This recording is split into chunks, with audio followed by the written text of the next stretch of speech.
Hello friends, Gayatri క్రియేషన్‌కు స్వాగతం. గాయత్రి క్రియేషన్‌లో ఈరోజు మనం భారత చరిత్ర 15వ భాగం గురించి తెలుసుకుందాం. ఈ భాగంలో అక్బర్ రాజ్య విస్తరణ, రాణా ప్రతాపుడు, అక్బర్ నిర్యాణం దీని గురించి తెలుసుకుందాం. భైరవ్‌ను వదిలించుకున్న తర్వాత కూడా 2 ఏళ్ల పాటు అక్బర్ పూర్తిగా స్వతంత్రుడు కాలేదు. అతన్ని పెంచిన తల్లి, ఆమె కొడుకు అదం ఖాన్ అనేవాడు పెద్ద ఎత్తున అతనిపై పెత్తనం చెలాయించారు. వారి ఔదత్యం చాలా కాలం సహించి చివరకు అక్బర్ ఆదం ఖాన్‌ను చంపేశాడు. 40 రోజుల పాటు పుత్రశోకంతో కుమిలి కుమిలి అతని తల్లి కూడా చచ్చిపోయింది. 1562 మే నెలలో అక్బర్ పూర్తిగా స్వతంత్రుడైనాడు. సామ్రాజ్య నిర్మాణంలో అక్బర్ సాటిలేనివాడు. అతను దాదాపు 40 ఏళ్ల పాటు తన రాజ్యాన్ని విస్తరించుకుంటూ వెళ్ళాడు. ఆయన ఒక్కొక్క ప్రాంతాన్ని ఎలా జయించింది ఇప్పుడు మనం తెలుసుకుందాం. మధ్య పరగణాలోని ఉత్తర ప్రాంతంలోని కటంగ్ అనే రాజ్యానికి వీరనారాయణుడు రాజు. అతను మైనరు. అతని తల్లి దుర్గావతి రాజ్యభారమంతా మోసేది. ఆమె అసామాన్యమైన రాజపుత్ర సుందరిగాను, అమిత పరాక్రమవంతులుగాను ప్రసిద్ధి చెందింది. ఈ రాజ్యం మీదకి 1564లో అక్బర్ అసం ఖాన్ అనేవాణ్ణి పంపాడు. యుద్ధంలో అసం ఖాన్ జయించాడు. దుర్గావతి అవమానం కన్నా మరణమే మేలని ఎంచి ఆత్మహత్య చేసుకుంది. వీరనారాయణుడు ప్రాణం ఉన్నంతసేపు పోరాడి చనిపోయాడు. కాలక్రమేణా అక్బర్ ఈ రాజ్యంలో కొంత భాగం స్వాధీనపరుచుకొని మిగిలింది రాజవంశీయులకు తిరిగి ఇచ్చేశాడు. అక్బర్ తీసుకున్న భాగమే తరువాత భోపాల్ రాజ్యం అయింది. ఉత్తర భారతంలో రాజపుత్రుల ప్రభావం ఇంకా బలంగానే ఉంది. భారత చరిత్రలో రాజపుత్ర స్థానం ఇంకా ప్రముఖ పాత్ర వహిస్తూనే ఉంది.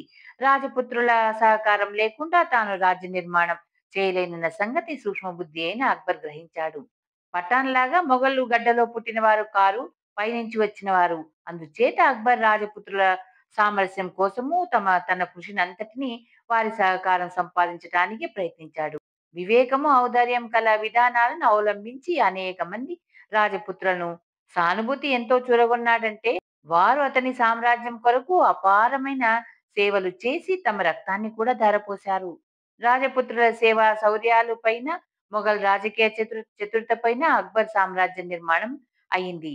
1562లో అంబర్ అంటే జైపూర్ రాజైన రాజా బీర్బల్ అక్బర్కు లొంగిపోయి అతనితో వివాహ సంబంధాలు ఏర్పరచుకున్నాడు. ఆయన తన కొడుకైన భగవాన్ దాస్‌ను మనవడైన రామసింహుణ్ణి వెంట పెట్టుకుని ఆగ్రా వెళ్లి అక్బరు కొలువులో ప్రవేశించి 5,000 సేనలకు అధిపతి అయ్యాడు. అతని కొడుకు, మనవడు కూడా సైనికోద్యోగాలు సంపాదించుకున్నారు. ఈ విధంగా మొఘల్ చక్రవర్తులకు 4 తరాల పాటు భారతీయ వీరుల సేవ లభించింది. కానీ మేవారు మాత్రం లొంగి రాలేదు. పైపెచ్చు మాల్వా నుంచి పారిపోయి శరణార్థిగా వచ్చిన రాజ్ బహదూర్ ఆశ్రయం ఇచ్చింది. మేవార్ స్వతంత్రం అక్బర్‌కు కంటకమైంది. అయితే సంగరాణ అనంతరం అతని కొడుకు ఉదయ్ సింహుడు అసమర్థుడు కావటము, మేవార్‌లో అంతకలహాలు ఏర్పడటము అక్బర్‌కు సహాయకారి అయింది. ఇది మంచి అదనుగా భావించి అతను మేవార్‌పై యుద్ధ ప్రయత్నాలు తలపెట్టాడు.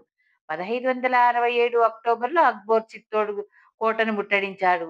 ఉదయ్ సింహుడు తన దుర్గాన్ని విధికి వదిలేసి తాను కొండలపైకి పారిపోయాడు. కానీ అతని పరివారంలో ఉన్న జయమల్లు, పఠాన్ల వంటి మహాయోధులు 4 మాసాల పాటు అంటే 1567 అక్టోబర్ 20 లగాయతు 1568 ఫిబ్రవరి 23 వరకు అక్బర్ బలాలను వీరోచితంగా ప్రతిఘటించారు. చివరకు జయమల్లు అక్బర్ పేల్చిన తుపాకీ గుండు వాత పడ్డాడు. తర్వాత పట్టా కూడా చనిపోయాడు. మిగిలిన వారందరూ కత్తిపట్టి యుద్ధం చేస్తూ ఒక్కడైనా మిగలకుండా చనిపోయారు. శత్రువుల చేతిలో పడకుండా రాజపుత్ర స్త్రీలు ఏకచితిలో దూకి దహనమైపోయారు. తర్వాత అక్బర్ చిత్తోడు దుర్గం సైన్యంగా ప్రవేశించాడు. చిత్తోడు పతనం చూసి హడలెత్తి అనేక మంది రాజపుత్రులు అక్బర్కు పాదాక్రాంతులయ్యారు. 1569లో రస్తోంబర్ రాజు తన దుర్గం తాలూకు తాళపు చెవులను అక్బర్కి ఇచ్చి అక్బర్ కొలువులో చేరాడు. అదే ఏడు కాలింజర్ రాజు కూడా అక్బర్ శరణు తెచ్చాడు. కాలింజర్ పతనము మొఘల్ సామ్రాజ్య విస్తరణలో ఒక ప్రముఖ ఘట్టంగా చరిత్రకారులు చెబుతారు. 1570లో బికనేర్, జైసల్మేర్ రాజులు మొఘల్ చక్రవర్తికి లొంగిపోవటమే కాక అతనికి తమ కూతుళ్ళనిచ్చి పెళ్లి కూడా చేశారు.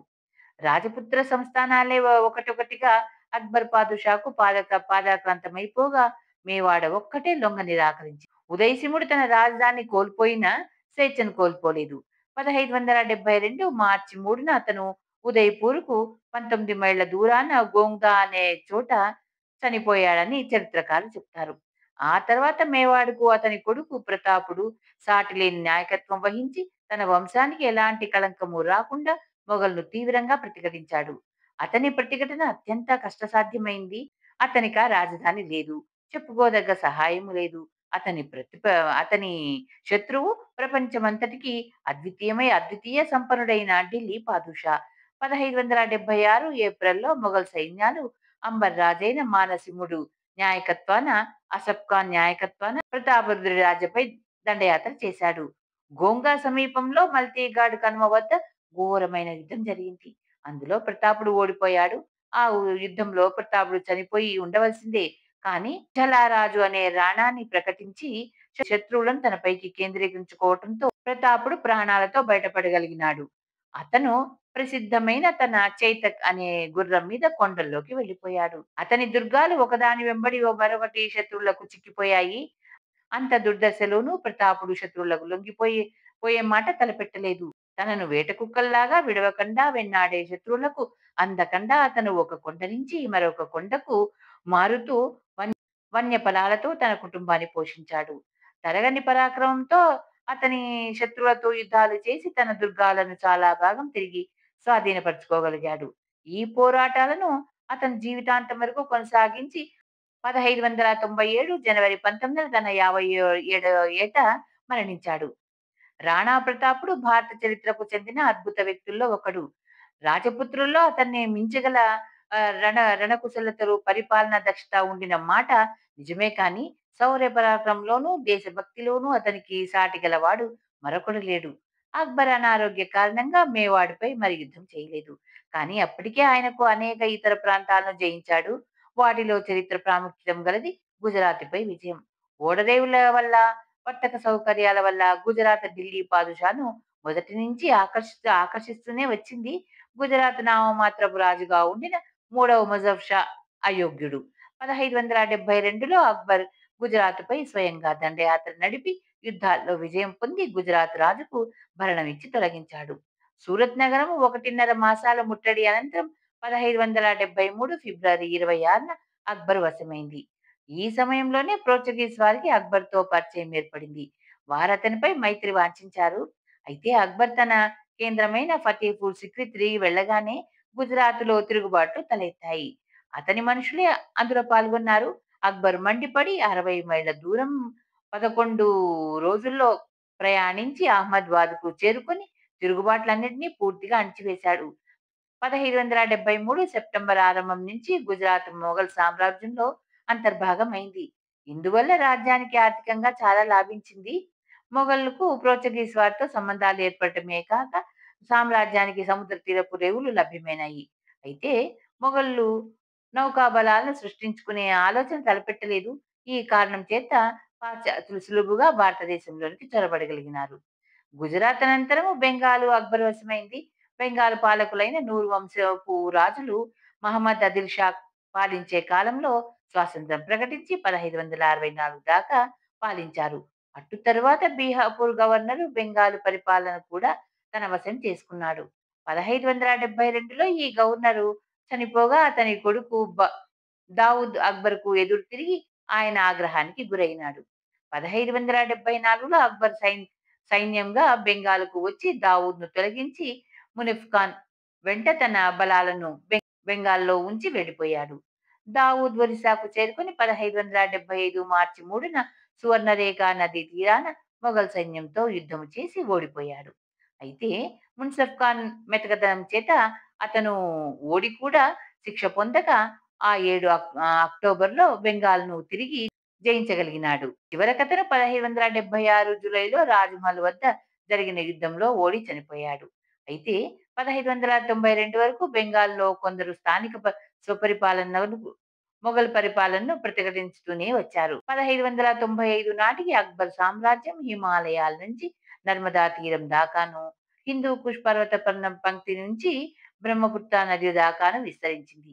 అక్బర్ తన సామ్రాజ్యాన్ని దక్కన్ కూడా విస్తరింపజేసి అహ్మద్ నగర్, బీజాపూర్, గోల్కొండ, ఖాందేశ్ స్థలాలను లోబర్చుకోవాలని ఆలోచించాడు. అక్బర్ వారిని సముద్ర తీరం నుంచి లోపలికి రాకుండా చేయాలనే ఉద్దేశం కూడా అక్బర్‌కుంది. దక్షిణ దేశంలోని సల్తనలు పరస్పర కలహాలతో దుర్బలమైపోయి ఉండడం చేత మొఘలులను నిరోధించే స్థితిలో వారు లేరు. 1591లో అక్బర్ ఈ సంస్థానాలను తన రాయబారులను పంపి వారు తనకు లోబడి ఉండేటట్లు అంగీకరించమని కోరాడు. వారు ఒక్క సుల్తాను కూడా అందుకు స్పష్టంగా అంగీకరించలేదు. ఖాందేశ్ నవాబు విజయ్ సింహుడు నిరాకరించాడు కూడా.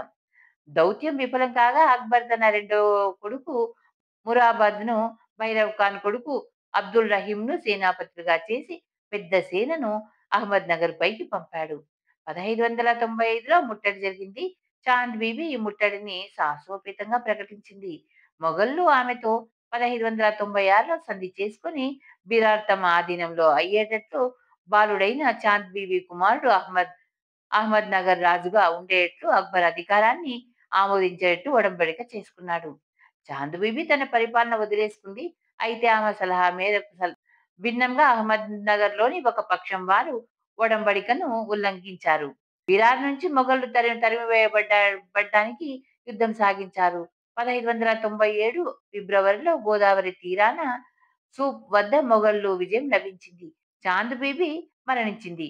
1600లో మొఘల్ అహ్మద్‌నగర్‌ను సునాయాసంగా వశపరుచుకున్నారు. ఖాదేశ్ విజయానికి అక్బర్ స్వయంగా బయలుదేరాడు. ఇది అతని ఆఖరు విజయం. అప్పటికే అక్బర్‌పై అతని కొడుకు సలీం తిరుగుబాటు చేసి అలహాబాద్‌కు వెళ్ళాక తానొక స్వతంత్ర రాజునని ప్రకటించాడు.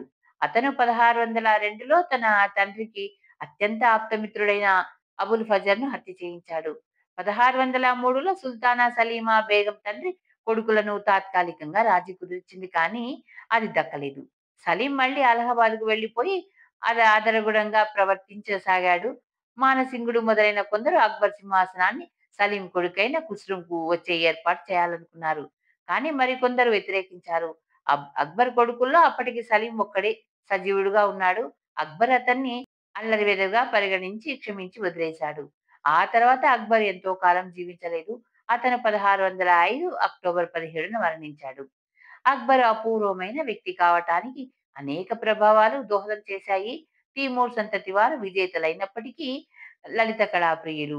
సూఫీ మతస్థ ప్రభావం వారిపై చాలా ఉంది. అక్బర్ అతని తల్లి పరమత స్థానం అలవడేటట్లు చేసింది.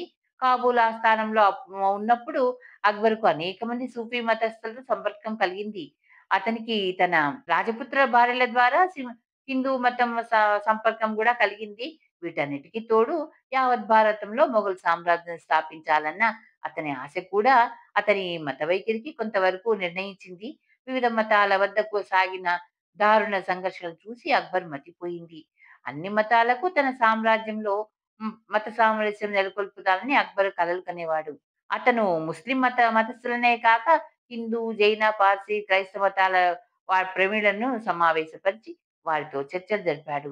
అతను అన్ని మతాలను స్వీకరించాడు. దీన్ ఇల్లాహి అనే ఒక కొత్త మతాన్ని ప్రచారం చేశాడు. అందులో ఇస్లాం, హిందూ, క్రైస్తవ మతాలు ఉండేవి. అతను ఏ మతాన్ని బలాత్కారకంగా ఎవరికీ అంటగట్టలేదు. అయితే అతను ముస్లిం మత గురువులను మాత్రమే పూర్తిగా నిగ్రహంలో ఉంచి వారి ఆటలు సాగకుండా చేశాడు. అక్బర్ మత దృష్టి జాతీయ ఆదర్శం చిహ్నంగా మనం చూసుకోవాలి. భారత చరిత్రలో అక్బర్ ప్రముఖ స్థానం ఇచ్చిన ఇచ్చినవి అతని వ్యక్తిత్వమైన గుణాలు, యుద్ధ కౌశలత, ఉదార స్వభావము, న్యాయ పరిపాలన, సంపర్కము మొదలైనవి. ఆయన సాధారణ వ్యక్తి కాదు. దేవాంశ సంభూతం కలవాడు అని జహంగీర్ తన తండ్రి గురించి ఇలా అన్నాడు. అక్బర్ అమితమైన ధైర్యము, శరీర బలము గలవాడు. యుద్ధంలో గాని, వేటలో గాని అతను భయపడి ఎరుగడు. అతని వర్తన, సంభాషణ ఎంతో ఇంపుగా ఉండి యువతలి వాళ్ళను బలంగా ఆకర్షించేవాడు. ఇది అండి అక్బర్ గురించి మొత్తము చరిత్ర. ధన్యవాదాలు. చివరగా మీకో మాట, నా ఛానల్‌లోని కథలు మరియు వంటలు మీకు నచ్చినట్టయితే ఓ లైక్ చేయండి. మీ బంధువులకు, స్నేహితులకు, తెలిసిన వాళ్ళకు షేర్ చేయండి. మరిన్ని టేస్టీ వంటల కోసం, మరిన్ని మంచి మంచి కథల కోసం గాయత్రి క్రియేషన్‌ను సబ్స్క్రైబ్ చేసుకోండి. ధన్యవాదాలు.